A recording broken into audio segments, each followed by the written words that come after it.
It was just another routine day at the Las Vegas Police Department. Officers were filing paperwork, answering calls, and processing arrests. The hum of conversation and the occasional radio chatter filled the air. Suddenly, the glass doors at the entrance swung open, and the room fell silent. A tall, well-dressed figure stepped inside, walking with a steady, purposeful stride. Donald Trump, the President of the United States, had entered the station. Gasps rippled through the room as officers exchanged confused glances. Was this real? No Secret Service agents were in sight, which made the situation even more puzzling. Sergeant Mike Carson, a seasoned cop with 2 decades on the force, instinctively straightened his stance, his training kicking in. What was the leader of the free world doing here? Whispers spread like wildfire. Some officers instinctively adjusted their uniforms, while others simply stared, dumbfounded. No one had been informed about a presidential visit. Was this some kind of security drill or a misunderstanding? Sergeant Carson finally stepped forward, clearing his throat. Mr. President, sir, is there something we can help you with? His tone was polite but filled with curiosity. Trump looked around the precinct, scanning the room as if searching for something or someone. Then, in his signature direct manner, he spoke. I need to see your chief of police immediately. Mike hesitated for only a moment before nodding. Right this way, sir. He gestured for Trump to follow. Officers remained frozen in place, their eyes locked on the most powerful man in the country. Chief Angela Ruiz was in her office, reviewing reports from the night before. A no-nonsense leader, she was respected by her team, but nothing could have prepared her for what happened next. A knock at the door was followed by Sergeant Carson's voice. Chief, we have an unexpected guest. Before she could respond, the door swung open, and in walked Donald Trump. Ruiz's jaw tightened. Mr. President? She immediately stood from her desk, extending her hand. This is an honor, sir. What brings you to our department? Trump shook her hand but wasted no time. I need your help with something personal. Ruiz raised an eyebrow. Personal? She had expected an official announcement. Not this. Trump reached into the inner pocket of his suit and pulled out a small, worn photograph. The edges were curled, and the colors were fading. He placed it gently on the desk in front of Chief Ruiz. Ruiz glanced at the photo. It showed a young boy standing next to a uniformed officer. The officer looked proud, his hand resting protectively on the boy's shoulder. The chief frowned. Who is this? Trump's voice softened. That boy is me. Is me. And that officer saved my life. Sergeant Carson leaned in slightly, his eyes widening. Sir, are you saying? I never got to thank him properly. Trump interrupted. And now, I need to find him or his family. Chief Ruiz picked up the photograph and studied it. The police officer in the image was smiling, his uniform crisp. There was something noble about the way he stood, like he was proud of his duty. Ruiz looked up. Who was he, sir? Trump exhaled, his expression uncharacteristically vulnerable. His name was Officer Daniel Brooks. When I was 17, I was in Las Vegas making some reckless choices. One night, I nearly ruined my life. But this man, he stopped me. He didn't just arrest me. He talked to me, gave me advice I never forgot. Ruiz exchanged glances with Carson. This was unlike anything they had expected.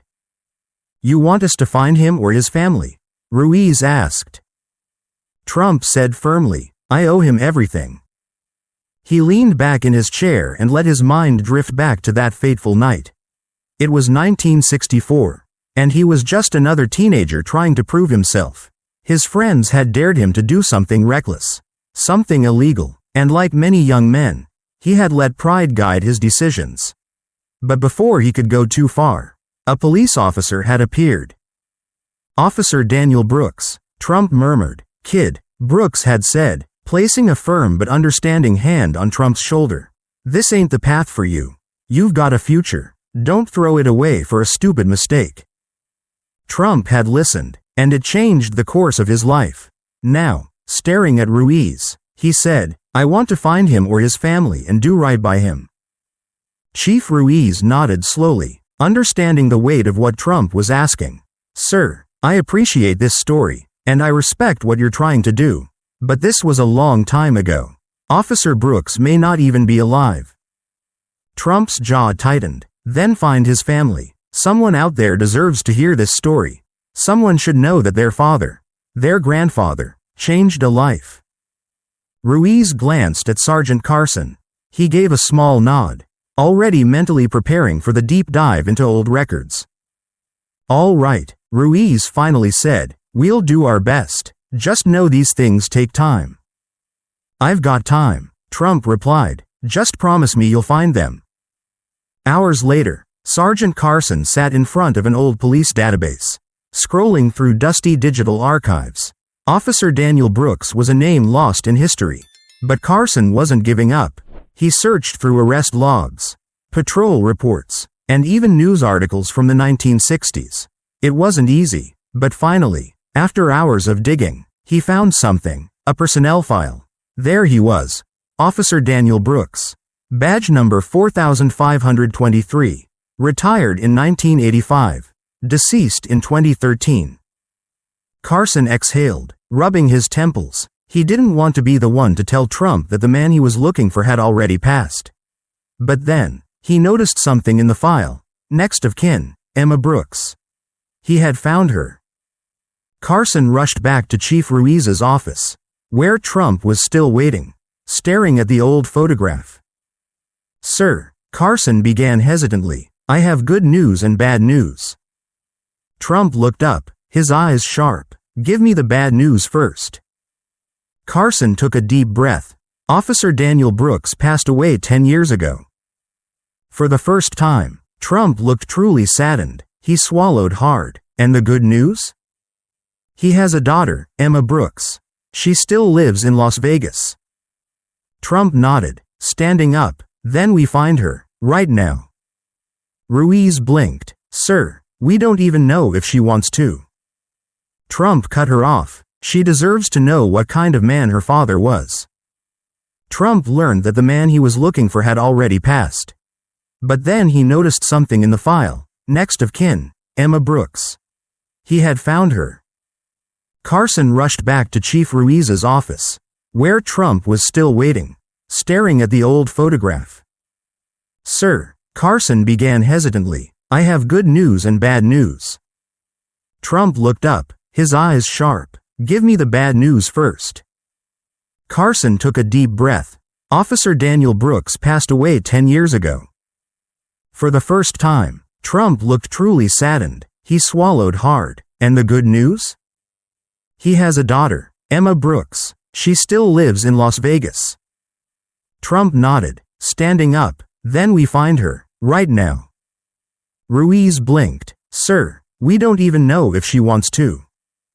Trump cut her off. "She deserves to know what kind of man her father was." Trump, Carson, and a small security team drove through the suburbs of Las Vegas, where Emma Brooks lived. The drive was quiet except for Carson explaining what little he had found about her. Emma was in her 40s, working a regular job, and had never been in the public eye. She lived in a modest single-story home, likely unaware that her father had left such a lasting impact on one of the most powerful men in the world. As they arrived at her address, Trump took a deep breath. This was personal. No cameras, no politics. Just a man fulfilling a promise. He knocked on the door. A moment later, it creaked open. Emma Brooks stood there, confused. Her eyes widened as she recognized Trump. "Mr. President?" she asked, her voice a mix of shock and confusion. Trump gave a small nod. "Emma Brooks?" "Yes," she said hesitantly, gripping the edge of the door. He took out the old photograph and held it up. "Your father saved my life when I was 17. I never got to thank him." Emma's breath hitched. Her eyes flickered to the photo, then back to Trump. "My dad, Officer Brooks?" she whispered, shaking her head in disbelief. This has to be a mistake." Trump's voice was softer than usual. "It's not. Your father changed my life. And I need to tell you what he did for me." Emma's lips trembled. She pushed the door open wider. "Come in." The living room was simple but cozy, worn-out couches. Family photos on the wall.